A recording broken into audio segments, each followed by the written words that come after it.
सुप्रभात सभी को। सुप्रभात। तो प्यारे बच्चों, आज हम अपने हिंदी लोकवाणी के अंतर्गत संयुक्त हिंदी में हिंदी के मशहूर साहित्यकार संत कबीर जी द्वारा रचित महत्वपूर्ण दोहे, इन दोहों का अध्ययन करने वाले हैं। आप सभी को पता है हिंदी भाषा में हिंदी जो साहित्य है, किस तरह हिंदी भाषा की शोभा है। इस साहित्य में चाहे मुहावरे, कहावतें, कहानियाँ, उपन्यास, नाटक, कविताएं आदि का महत्व है। ऐसे ही हिंदी के दोहे किस तरह महत्वपूर्ण हैं।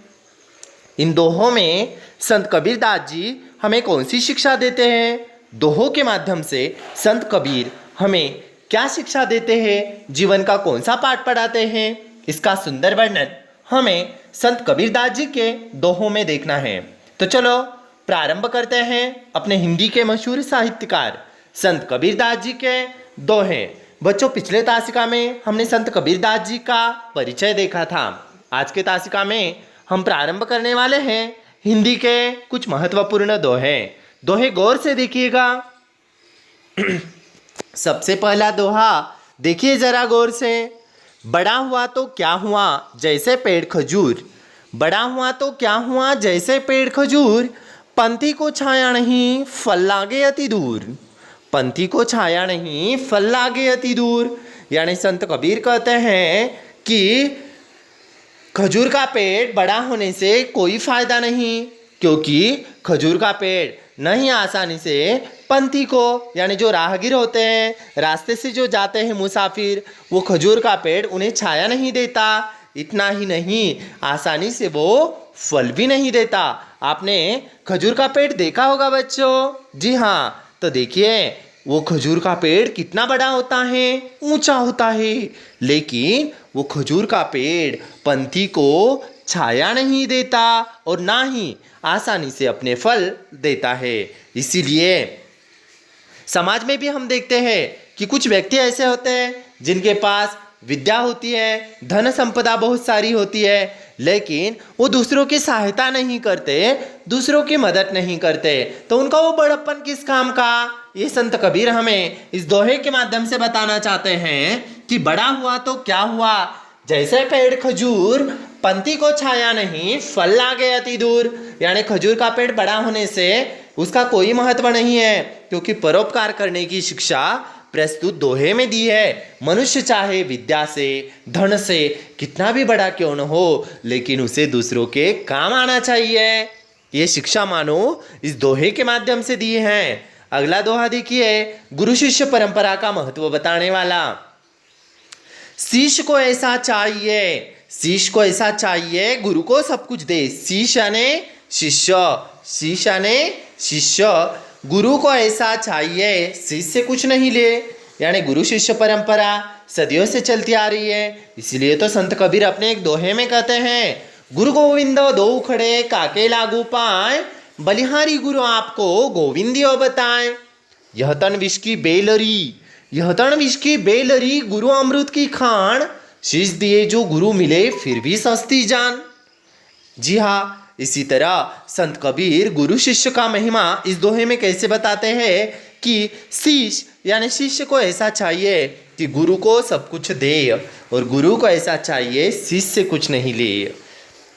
हर गुरु के लिए वही सबसे बड़ा इनाम होता है कि अपना शिष्य जो है सफलता तक पहुँचे, अपना शिष्य अपने जीवन में तरक्की करे, नाम रोशन करे। गुरु के लिए यही सबसे अनोखा उपहार होता है, क्योंकि शिष्य का जीवन संवारने वाले, शिष्य के जीवन को संस्कार की मालाओं से संवारने वाले गुरु ही होते हैं ना।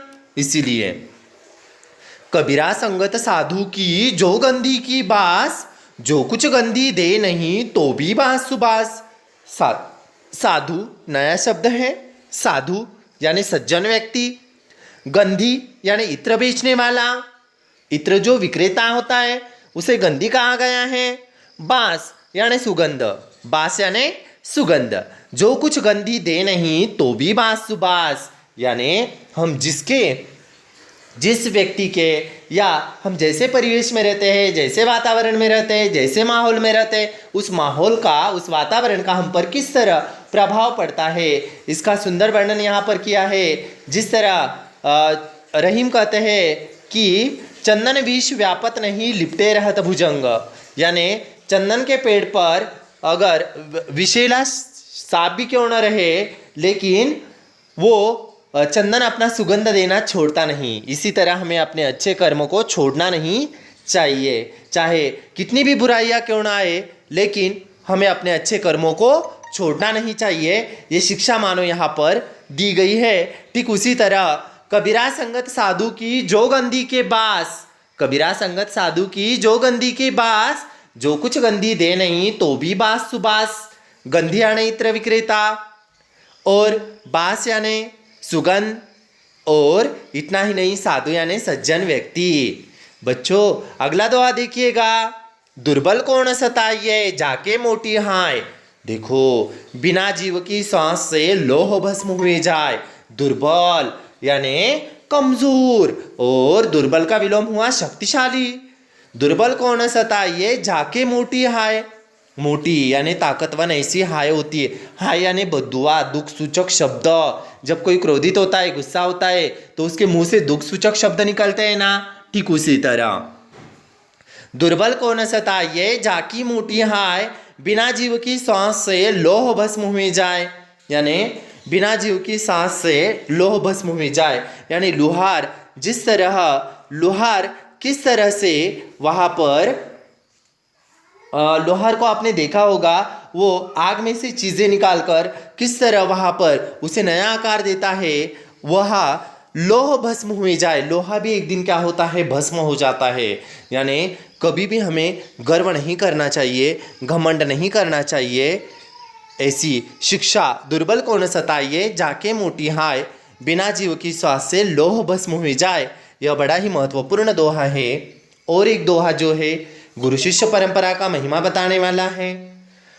गुरु कुम्हार शीश कुंभ है गड़गड़ काढ़े खोट।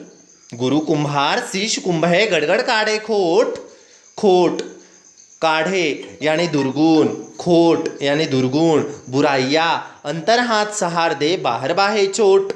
देखो यहाँ पर कहा गया है कि गुरु को किसकी उपमा दी गई है। गुरु को यहाँ पर कुम्हार की उपमा दी है, और कुंभ को, कुंभ यानी शीश, कुंभ यानी शीश। गुरु कुमार शीश कुंभ है गड़गड़ काढ़े कोट, अंतर हाथ सहार दे बाहर बाहे चोट।